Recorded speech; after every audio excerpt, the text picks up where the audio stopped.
مسروق رضی اللہ تعالی عنہ کہتے ہیں کہ ایک مرتبہ وہ حضرت عائشہ صدیقہ رضی اللہ تعالی عنہ کے پاس آئے اور عرض کیا، اے ام المومنین، کیا نبی صلی اللہ علیہ وآلہ وسلم نے اپنے رب کو دیکھا ہے؟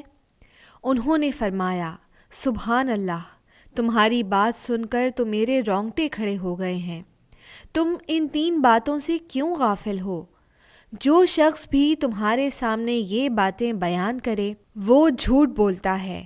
جو شخص تم سے یہ بیان کرے کہ نبی صلی اللہ علیہ وآلہ وسلم نے اپنے رب کو دیکھا ہے تو وہ جھوٹ بولتا ہے۔ پھر انہوں نے یہ آیت تلاوت فرمائی، نگاہیں اس کا ادراک نہیں کر سکتیں اور وہ نگاہوں کا ادراک رکھتا ہے۔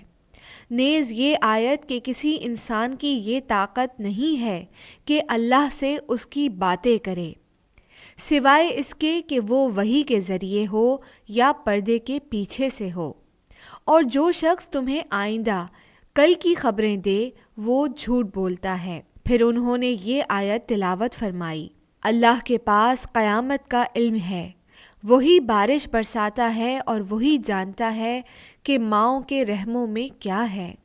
اور جو شخص تمہیں یہ کہے کہ نبی صلی اللہ علیہ وآلہ وسلم نے کچھ چھپایا ہے تو وہ بھی جھوٹ بولتا ہے۔ پھر انہوں نے یہ آیت تلاوت فرمائی، اے رسول صلی اللہ علیہ وآلہ وسلم، وہ تمام چیزیں پہنچا دیجئے جو آپ پر نازل کی گئی ہیں۔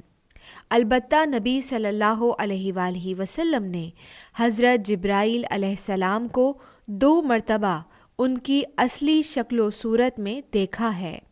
مسند احمد، حدیث نمبر 23138۔